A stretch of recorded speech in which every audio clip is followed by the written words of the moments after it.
আমি দিদিকে ভালোবাসি, এখনো ভালোবাসি। তার জন্য আমার কষ্ট হয়।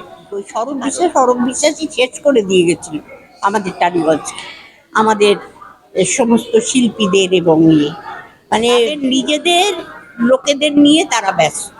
তারা অন্য কোনো দিকে তাকাতো না। এসে দিদি অত মাথায় নিতে পারছে না। কিছু লোক এসে দিদিকে একদম ইয়ে করে দিল। দেখো, টালিগঞ্জে যেটা হচ্ছে, আমার বিশ্বাস পাপিয়া এসছে। পাপিয়া সাংঘাতিক বুদ্ধিমতী মেয়ে। ও ঠিক এটাকে ট্যাকল করবে এবং রূপা আছে। আমার সেই বিশ্বাসটা আছে ওদের প্রতি। তো যে কোনো জিনিসই প্রথম শুরুতে, সে বলো খারাপই হোক ভালোই হোক, শুরুতে একটু এদিক ওদিক হবেই। এখন দেখা যাক, ভবিষ্যতে হয়তো এটা দরকার আছে, ভালো নিশ্চয়ই হবে।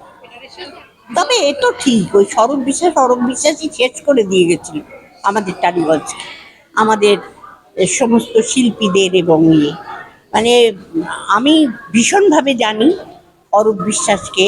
আমার একটা অপারেশনের জন্য ওরা একটা কার্ড দিত আর কি, ওই কি বলে ওকে, হ্যাঁ বিমা, সে বিমাকে কি বলে যেন,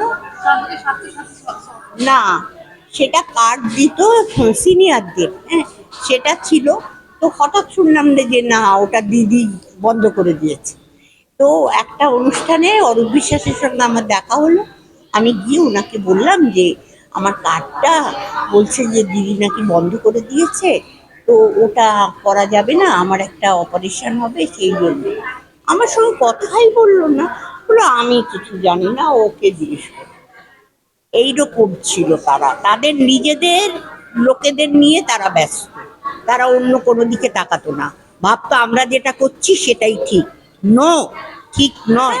আমি দিদিকে ভালোবাসি, এখনো ভালোবাসি। তার জন্য আমার কষ্ট হয়, কারণ আমি 2023-এ ওনার হয়ে অনেক জায়গায় আমি বক্তৃতা করেছি, গেছি। আর আমার করোনা হলো, ওই দিদি আমাকে দেখেছে। দিদি, আমার ভালো লেগেছে। একটি মেয়ে, সে কত কষ্ট করে ওই জায়গা থেকে সিপিএমকে সরিয়ে 15 বছর ধরে, সে তো সব খারাপ করেনি, সে ভালোও করেছে।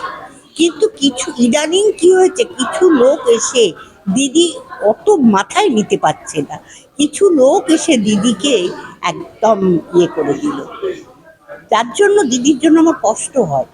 আমার মানে এই মহিলা, এই অসাধারণ মহিলা, একটা সাধারণ ঘরের একটা সাধারণ মহিলা, সে আজ 15 বছর মুখ্যমন্ত্রিত্ব করে সে অনেক ভালো কাজ করেছে, অনেক। কিন্তু এই কিছুদিন ধরে সমস্ত জলাঞ্জলি গেল আর কি। সে ওনার আশপাশের লোকেরা কি করেছে, উনি তাদের বিশ্বাস করেছেন। আমরা তো ওই ভুলগুলোই করি না। প্রেম করতে এলো, তাকে ভাবলাম ও এই যা ভালোবাসে, বাপরে আর কেউ বাঁচবে না, কিন্তু ওই 6 মাস বাদেই লাথি মেরে চলে গেল। এ হয়েছে তাই।